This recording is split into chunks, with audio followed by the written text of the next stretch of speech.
Najčešći uzroci, srčani uzroci bola u grudima su oboljenje srčanih arterija i to je angina pectoris i infarkt miokarda. Angina pectoris predstavlja zapravo znači stezanje u grudima, a to nastaje zbog ateroskleroze, odnosno sužavanja krvnog suda koji vodi krv do srčanog mišića. U slučaju povećanih potreba za krvlju, odnosno za kiseonikom, dolazi do pojave bola u grudima jer takav sužen krvni sud nije u mogućnosti da dopremi dovoljnu količinu krvi i kiseonika u srčani mišić.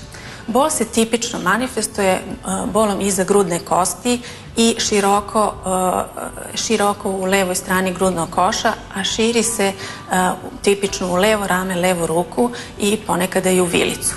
Osim ovog tipičnog bola, stežućeg bola u grudima, postoje i atipični koji nisu tako retki, a to je bol u gornjem delu trbuha, u predelu želuca, bol između lopatica, često samo bol u predelu lakta.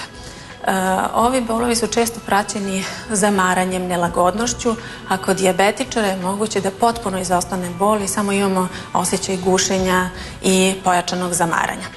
Za anginozni bol je takođe tipično da prestaje nakon odmora od 5-10 minuta ili nakon 1, 2, pa nekada čak i 3 tablete nitroglicerina. Ne javlja se u mirovanju, osim ako je u pitanju nestabilna angina pectoris, kada je to već jedno ozbiljno oboljenje koje može prethoditi infarktu. Kod infarkta srca, odnosno srčanog udara, dolazi do potpunog zatvaranja arterije i kao posljedica do nedopremanja krvi i kiseonika do srčanog mišića, te taj srčani mišić, deo srčanog mišića potpuno ostane bez ishrane i odumire. Bol je istih karakteristika kao i bol kod angine pectoris, ali je mnogo jači, intenzivniji i bolesnici ga opisuju na skali od 1 do 10, ocenjuju ga ocenom 10 kao najjači bol koji su iskusili. Što se tiče lokalizacije bola, takođe može da prođe i atipično, znači kao bol u predelu želuca, bol samo u predelu lakta, ili bez bola kada je samo postoji gušenje i kažem opet kod dijabetičara.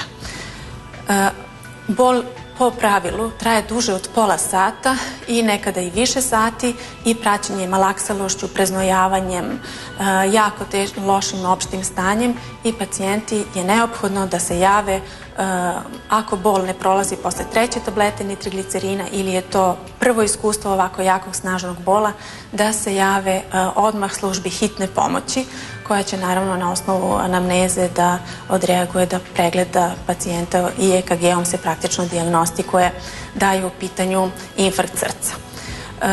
Od ovih da kažem, kardijalnih srčanih uzroka bola često se javlja i bol kod miokarditisa i perikarditisa, to je takođe bol stežućeg karaktera, a moguće je da se javi bol i kod srčanih mana. Kod prolapsa mitralnog zaliska bol je probadajući, nije povezan sa naporom, može duže da traje u predelu leve strane, odnosno u predelu srca i dijagnostikuje se ultrazvukom kada znamo da kada se vidi da postoji šum, onda i posumnjamo da se radi o prolapsu mitralnog zaliska.